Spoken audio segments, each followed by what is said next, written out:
Alright, I'll be talking to you guys about Mengistu Haile Mariam. He was a ruthless leader that remained in power from 1974 to 1991. He was a dictator in Ethiopia. And so some background information on him. He received training initially in Holade, and it's a central city in Ethiopia.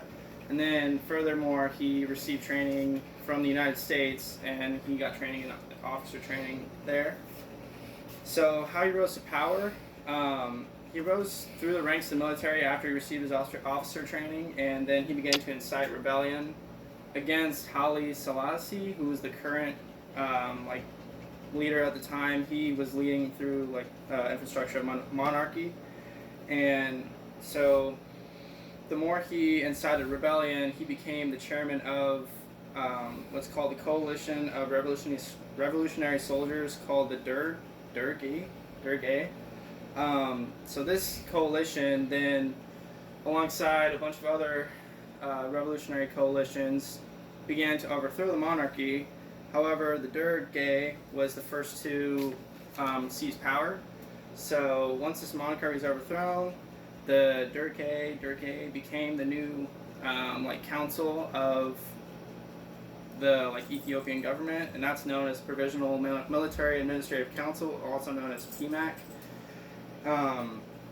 So their first thing they did is they removed everybody that was formerly under Haile Selassie's power, and they just straight up executed them. So 60 people initially died right then and there.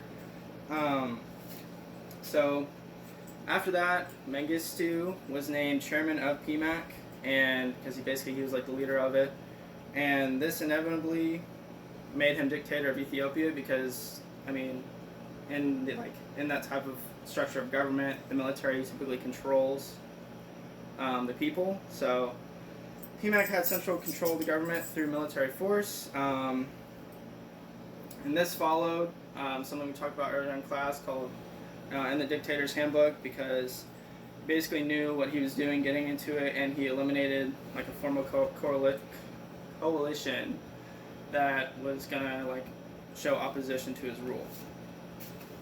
So how he remained in power, Mengistu remained in power by punishing and killing basically everyone that opposed him, including civilians, any coalition members that were going to show any opposition to rule. Undoubtedly the people rebelled, but every time he came down harsher and harsher each time people rebelled. So he also kept his power via foreign aid and propaganda. So the foreign aid aspect of it relates into the Dictator's Handbook, because you need help, or people of that dictator nature oftentimes need help ruling, and they need outside foreign aid. So he reached out to the Soviet Union. Soviet Union gave him aid. This is the time of the Red Terror, and basically so he was backed by the Soviet Union. In exchange that he adopted the Soviet Union's ideals. And as long as that occurred, the exchange happened where he was able to pay off his supporters and basically remain in power. They gave him armaments, everything the military needed. This also became known as the Red Terror. So mainly what the Red Terror is known for was the time between 1977 and 1978, when he ended up just coming down on people super hard, and he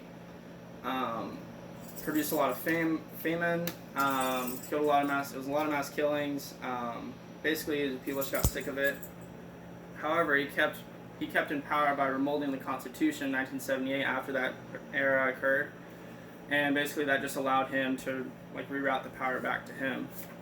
So his fall was similar to his rise. However, like I said, the people obviously are going to grow tired of mass killings and famine and a lot of bloodshed.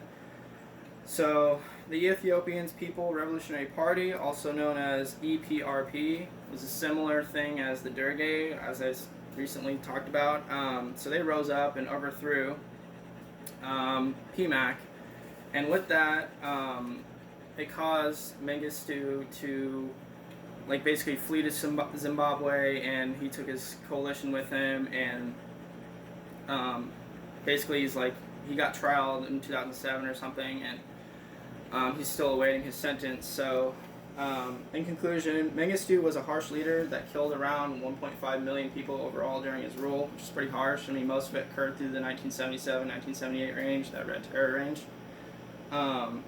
He did this by following the rules through the dictator's handbook, so such as like paying off supporters, keeping his coalition interchangeable, and getting foreign aid from the Soviet Union. So he was able to keep power through those aspects and remain a leader for a long time, which caused a lot of people to despair, but he was able to do it through those means, and a lot of people disagree with how he ruled, but that's how he kept in power. So, thanks.